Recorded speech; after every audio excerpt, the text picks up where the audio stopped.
adik-adik, selamat datang kembali di video pembelajaran ilmu pengetahuan alam untuk kelas 5. Bersama kakak guru, hari ini kita akan belajar materi IPA lagi nih, yang terdapat pada tema 3. Tema makanan sehat. Materi yang akan dipelajari ini berkaitan dengan video sebelumnya. Apakah adik-adik masih ingat materi yang kita bahas pada video sebelumnya? Ya, kita sudah belajar tentang apa saja organ-organ pencernaan manusia beserta fungsinya. Mari kita bahas sedikit. Organ-organ ini memiliki tugas atau fungsinya masing-masing. Mereka saling bekerja sama dalam sistem pencernaan manusia untuk mencerna makanan yang masuk ke dalam tubuh. Nah, pada hari ini kita akan pelajari lebih lanjut nih tentang proses pencernaan makanan. Bagaimana sih kerjasama organ-organ tersebut dalam mencerna makanan di dalam tubuh?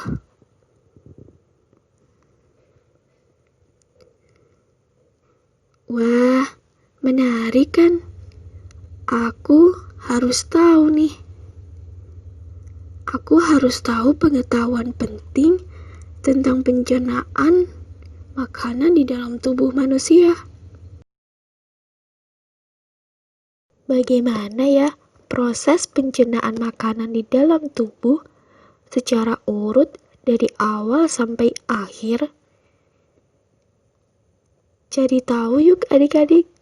Sebelumnya, kita harus tahu apa itu proses pencernaan. Pada video sebelumnya telah dijelaskan bahwa makanan atau minuman yang masuk ke dalam tubuh akan diolah oleh organ-organ pencernaan. Nah, organ-organ pencernaan inilah yang melakukan proses pencernaan makanan, yaitu proses mencerna atau mengubah zat makanan yang masuk ke dalam tubuh menjadi zat yang lebih halus atau sederhana, sehingga mudah diserap oleh tubuh.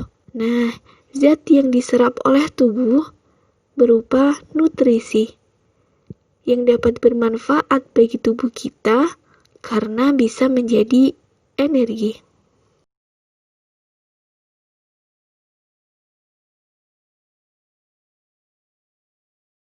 Sedangkan sisa pencernaan yang tidak dapat diserap tubuh karena tidak diperlukan akan dibuang. Ketika adik-adik sedang buang air besar, pada saat itulah adik-adik sedang mengeluarkan sisa pencernaan makanan. Tahukah kamu bahwa dalam proses pencernaan terdapat organ yang melakukan proses pencernaan secara mekanik? Ada juga yang melakukan proses pencernaan secara kimiawi, atau bahkan kedua-duanya. Pencernaan mekanik dilakukan dengan bantuan gerakan dari bagian organ pencernaan, sedangkan pencernaan kimiawi dilakukan dengan bantuan enzim. Nah, hal ini perlu kalian ingat ya, agar nantinya bisa lebih mudah memahami video selanjutnya. Berikut ini merupakan urutan proses pencernaan makanan di dalam tubuh. Ingat dengan baik ya. Yang pertama, mulut. Kedua, kerongkongan. Ketiga, lambung. Keempat, usus halus. Kelima, usus besar. Keenam, rektum. Ketujuh, anus. Makanan akan masuk dan dihancurkan terlebih dahulu di dalam mulut. Setelah itu, makanan akan melewati kerongkongan. Setelah dari kerongkongan, makanan akan dicerna di dalam lambung. Setelah itu, Makanan yang telah dicerna di dalam lambung dicerna kembali di usus halus, kemudian diserap dan diedarkan ke seluruh tubuh. Sisa pencernaan dari usus halus akan diserap kembali dan dibusukkan di dalam usus besar. Sisa pencernaan yang telah dibusukkan akan disimpan sementara di dalam rektum. Pada akhirnya, sisa pencernaan akan dikeluarkan dari tubuh melalui anus. Inilah gambaran proses pencernaan yang dilakukan oleh organ-organ pencernaan secara urut dari awal sampai akhir. Sekarang, kakak guru akan menjelaskan lebih lanjut, lebih rinci dan lebih jelas bagaimana proses pencernaan makanan dari awal sampai akhir. Bagaimana proses organ-organ pencernaan bekerja. Pertama-tama, makanan akan masuk dan dicerna di dalam mulut. Di dalam mulut terjadi proses pencernaan secara mekanik maupun kimiawi. Pencernaan secara mekanik dilakukan oleh gigi, sedangkan pencernaan kimiawi dibantu enzim yang dihasilkan kelenjar air liur.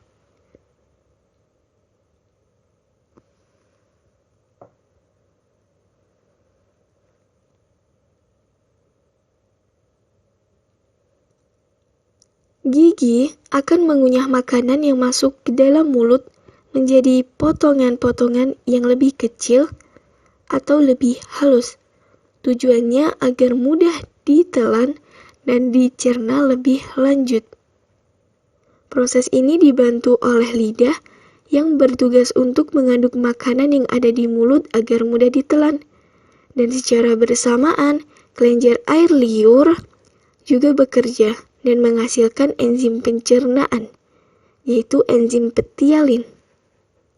Enzim petialin ini bertugas untuk mengubah zat makanan yang mengandung karbohidrat menjadi glukosa atau gula.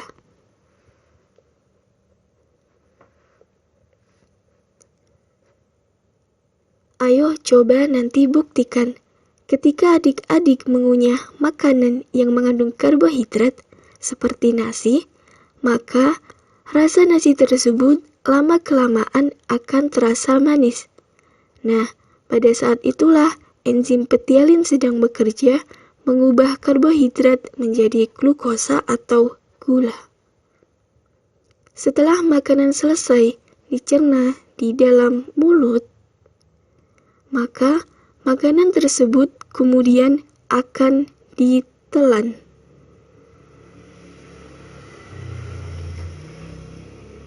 Makanan yang telah ditelan ini akan masuk menuju organ pencernaan selanjutnya, yaitu kerongkongan. Ketika makanan berada di dalam kerongkongan, makanan ini mengalami proses pencernaan secara mekanik, yaitu terjadi gerakan peristaltik.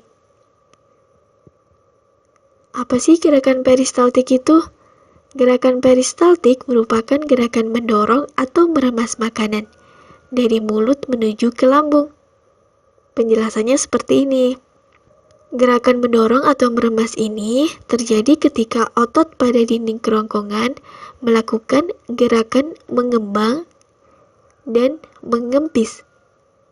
Gerakan mengembang disebut dengan kontraksi, yaitu ketika otot pada dinding kerongkongan ini membuka atau mengembang karena tepat dilewati oleh makanan.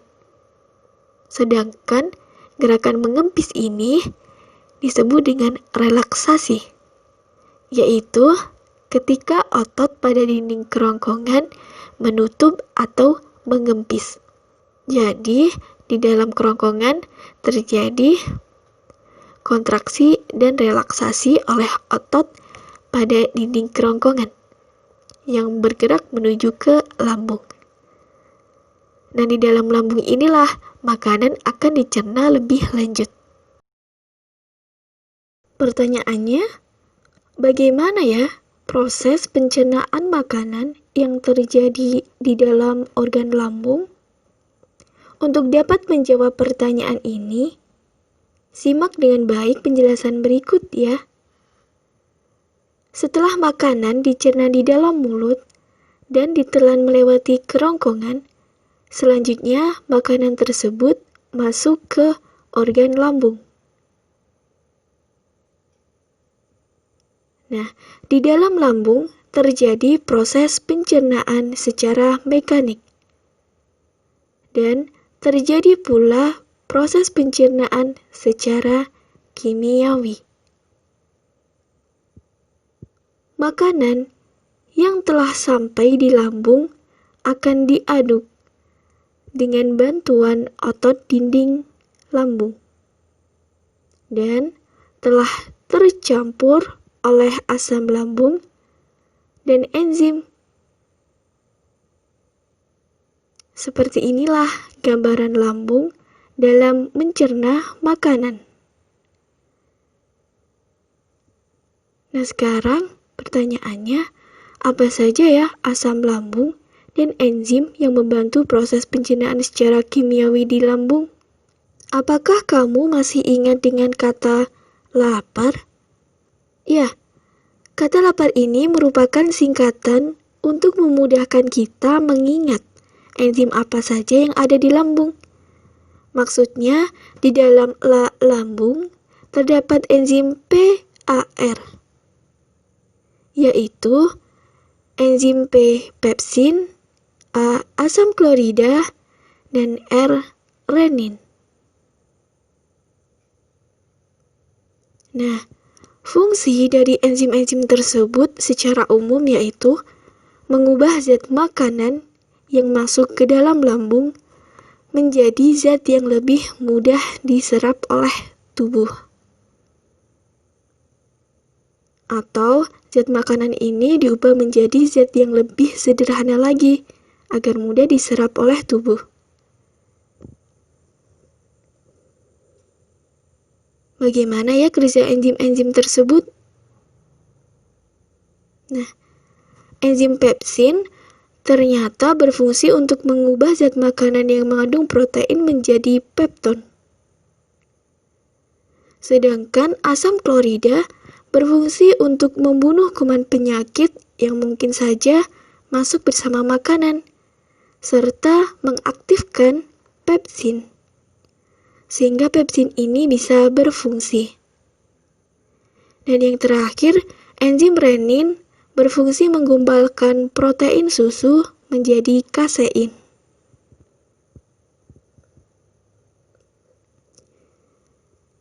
Nah, inilah peranan enzim dalam membantu proses pencernaan secara kimiawi. Adik-adik, tahukah kamu bahwa proses pencernaan makanan yang terjadi di dalam lambung terjadi selama 3-4 jam loh. Jadi makanan berada di lambung selama 3-4 jam, tapi tergantung dengan makanan apa yang kita makan. Dan hasil pencernaan di lambung ini yang berupa bubur sedikit demi sedikit akan menuju ke usus halus.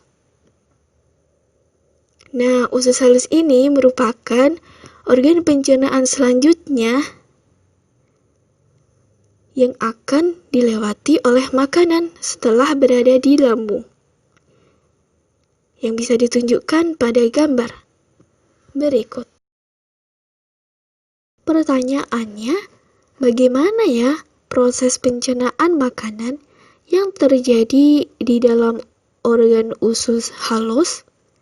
Untuk menjawab pertanyaan ini, perhatikan dengan baik penjelasan berikut ya.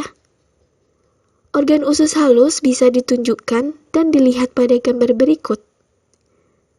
Usus halus terdiri dari 3 saluran yang dilewati oleh makanan secara berurutan. Perhatikan gambar berikut. Saluran pertama disebut dengan duodenum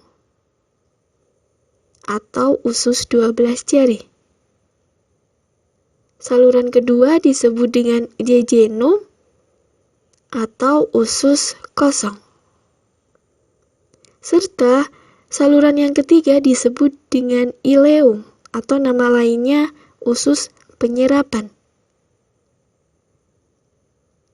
Di dalam usus halus ini terjadi proses pencernaan secara kimiawi ya, yaitu makanan akan dicerna dengan bantuan enzim-enzim. Nah, adik-adik, makanan dari lambung yang telah sampai di usus halus ini akan masuk dan melewati usus 12 jari terlebih dahulu.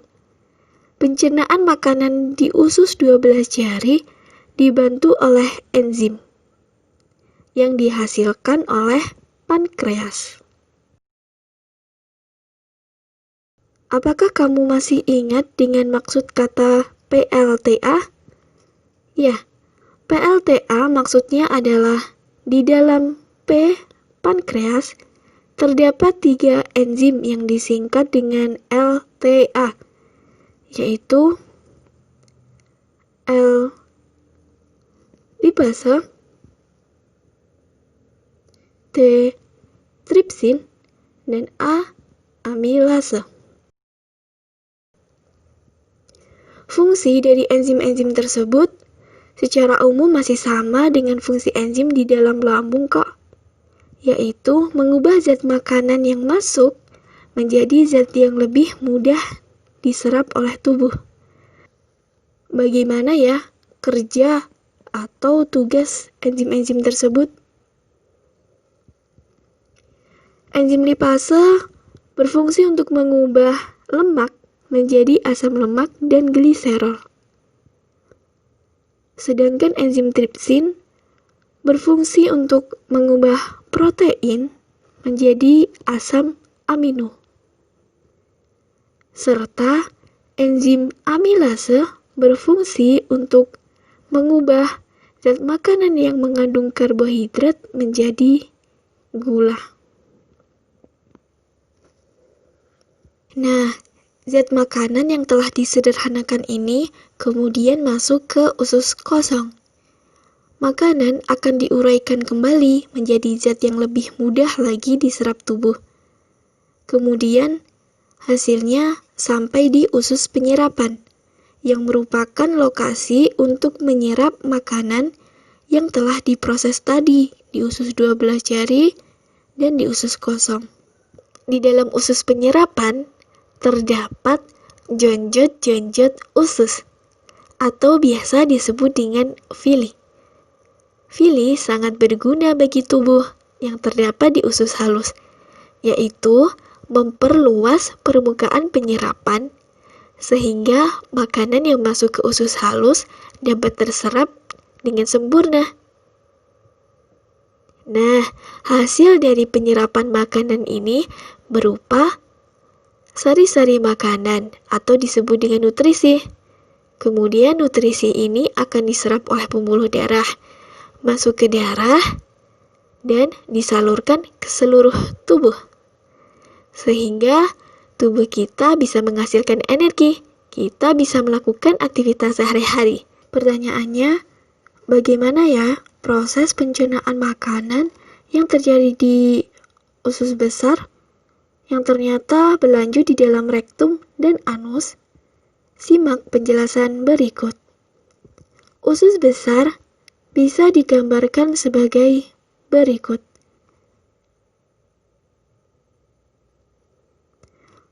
Usus besar merupakan organ pencernaan yang dilewati makanan setelah berada di usus halus.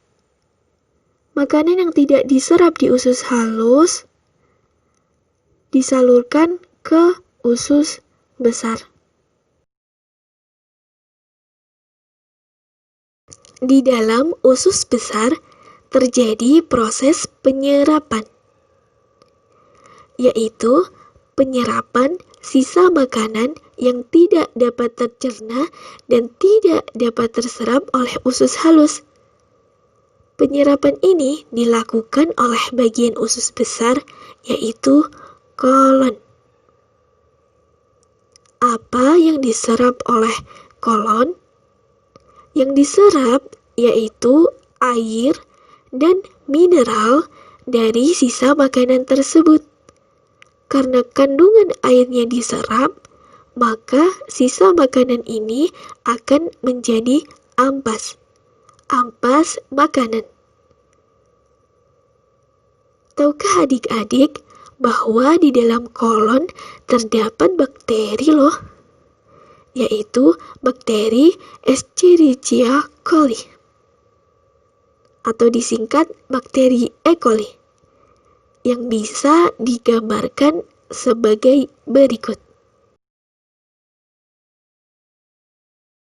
Bakteri ini hidup di dalam usus manusia loh. Nah, adik-adik yang perlu kalian ketahui, tidak semua bakteri itu merugikan ya. Justru bakteri E. coli ini bermanfaat untuk menjaga kesehatan sistem pencernaan kita. Kenapa bisa begitu ya? Karena bakteri ini bisa menghasilkan vitamin K dan vitamin B, yang tentunya bermanfaat bagi tubuh, sehingga perlu untuk diserap oleh kolon. Selain bisa menghasilkan vitamin K dan vitamin B, bakteri E. coli juga berperan dalam proses pembusukan ampas makanan. Nah, karena ampas makanan ini telah dibusukkan, tentunya baunya tidak enak atau kurang sedap. Inilah yang dinamakan feses atau tinja kotoran. Feses yang dikeluarkan saat adik-adik buang air besar. Tapi tunggu dulu. Sebelum dikeluarkan dari tubuh, feses ini terlebih dahulu akan disimpan atau ditampung di dalam rektum. Nah, baru deh ketika adik-adik merasakan mulas karena ingin buang air besar, pada saat itulah feses siap dikeluarkan dari tubuh melalui anus. Jadi, anus ini merupakan saluran atau jalan untuk membuang feses atau tinja kotoran sisa pencernaan makanan. Adik-adik, kotoran sisa pencernaan makanan ini harus dikeluarkan dari tubuh ya. Jika tidak, maka akan menumpuk di dalam rektum dan bisa mengganggu sistem pencernaan. Ada yang penting diketahui loh. Ternyata rektum ini juga bisa dikatakan sebagai bagian dari usus besar loh. Bagaimana adik-adik? Dari penjelasan tadi, pasti sekarang adik-adik sudah tahu dan paham tentang proses pencernaan makanan di dalam tubuh. Iya kan? Nah, sekarang kakak guru akan memberikan tantangan nih. Tantangannya yaitu, ayo bercerita dan berbagi pengetahuan dengan teman-temanmu. Tantangan ini cukup mudah dan menyenangkan kok. Tantangan ini akan dihadapi dan dilakukan secara berkelompok. Sehingga harus ada kekompakan dan kerjasama antar anggota kelompok. Kakak guru berharap semuanya harus percaya diri ya. Agar bisa menyelesaikan tantangan ini dengan baik dan lancar, tolong perhatikan dan ikuti petunjuk-petunjuk berikut ya. Siswa akan dibagi menjadi 6 kelompok. Semua siswa harus mematuhi instruksi atau arahan dari guru dengan tertib. Tiap kelompok akan mengambil kelompok kata atau kalimat yang telah disiapkan oleh guru. Siswa kemudian berdiskusi dan bersiap untuk melakukan presentasi atau bercerita tentang proses pencernaan manusia. Menggunakan kelompok kata atau kalimat tadi, tiap kelompok harus melakukan presentasi secara bergantian. Apa sih kelompok kata atau kalimat itu? Kelompok kata atau kalimat merupakan kata kunci atau petunjuk bagi adik-adik nih, agar adik-adik bisa bercerita dan berbagi pengetahuan secara baik dan lancar. Aturannya seperti ini. Kelompok 1 akan melakukan proses pencernaan makanan yang terjadi di dalam mulut, dan dilanjutkan kelompok-kelompok yang lain. Kelompok kedua bercerita tentang proses pencernaan di kerongkongan. Kelompok 3 yang terjadi di lambung. Kelompok 4 yang terjadi di usus halus. Kelompok 5 yang terjadi di usus besar. Serta kelompok 6 merupakan kelompok terakhir yang bercerita dan menjelaskan proses pencernaan makanan ketika berada di rektum dan anus. Jadi, tiap kelompok nantinya akan mendapatkan kelompok kata atau kalimat yang berbeda. Nah, antar kelompok akan berbagi informasi dengan melakukan presentasi ini secara bergantian. Tiap kelompok bisa bertanya atau menanggapi kelompok lain. Agar proses ini bisa berjalan dengan lancar, patuhi instruksi atau arahan dari guru dengan tertib ya. Semoga berhasil. Selamat ya adik-adik, karena telah berhasil menjawab tantangan dari kakak guru. Mari kita buat kesimpulan atau rangkuman materi yang telah kita pelajari hari ini mengenai proses pencernaan makanan. Urutan proses pencernaan tersebut dilakukan organ-organ. 1. Mulut. 2. Kerongkongan. 3. Lambung. 4. Usus halus. 5. Usus besar. 6. Rektum. Dan yang ke-7, anus. Proses pencernaan diringkas dengan penjelasan sebagai berikut. Pertama-tama, makanan akan dikunyah dan dihancurkan di dalam rongga mulut. Setelah itu akan masuk melewati kerongkongan. Setelah dari kerongkongan, makanan akan dicerna dengan bantuan enzim di dalam lambung. Setelah dari lambung, makanan akan dicerna kembali oleh usus halus dan terjadi penyerapan nutrisi yang diedarkan ke seluruh tubuh. Sisa makanan yang tidak diserap tubuh akan diserap air dan mineralnya oleh usus besar.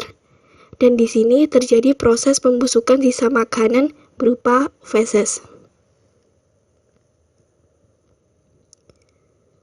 Feses kemudian akan ditampung sementara di dalam rektum.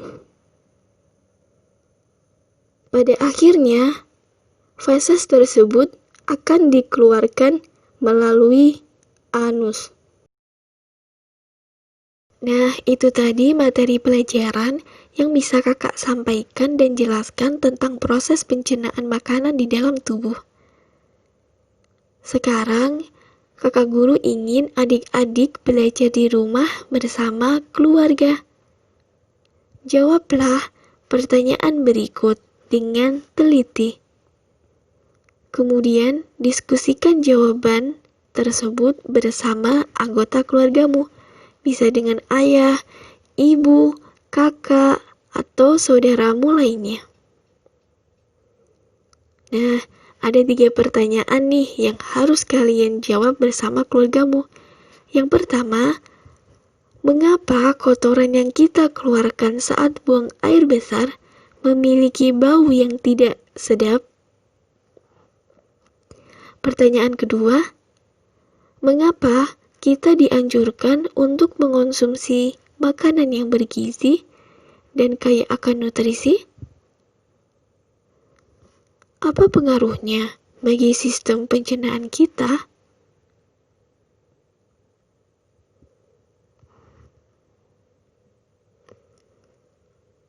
Kemudian, pertanyaan yang ketiga, apa yang terjadi jika kita makan terlalu banyak atau berlebih?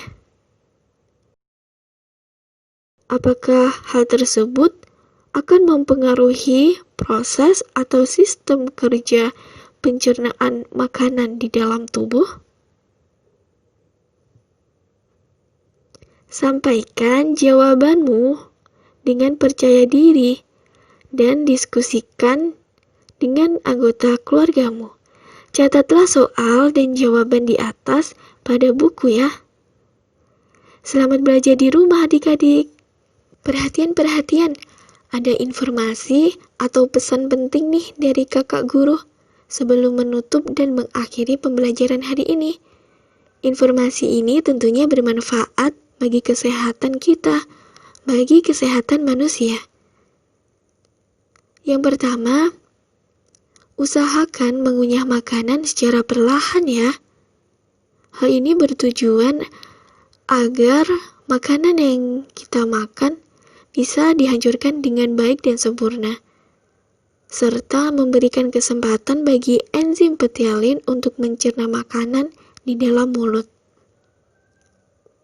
Kemudian, pesan penting yang kedua, adik-adik pilih makanan atau minuman yang mudah dicerna oleh tubuh dan tentunya bernutrisi. Contohnya seperti sayur-sayuran, buah-buahan. Jangan terlalu sering makan yang goreng-gorengan ataupun minuman yang manis ya. Yang ketiga, jangan makan sambil tiduran ataupun berdiri agar tidak mengganggu proses pencernaan makanan yang terjadi di dalam tubuh. Selanjutnya, pesan penting yang keempat, jangan menunda saat adik-adik merasa ingin buang air besar. Agar kotoran atau feses tersebut tidak menumpuk di dalam rektum. Nah, ternyata dengan kita mempelajari cara kerja sistem pencernaan manusia, kita bisa mendapatkan hikmahnya atau pesan penting. Nah, sekarang kakak guru ingin mengajak adik-adik untuk memotivasi diri sendiri nih, dengan mengatakan, aku harus selalu bersyukur karena diberkahi akal oleh Tuhan. Aku akan terus semangat belajar untuk mengetahui dan memahami hal-hal menarik lainnya, supaya bisa mendapatkan pengetahuan yang luas dan bermakna. Tetap semangat belajar ya adik-adik. Mari kita hidup sehat.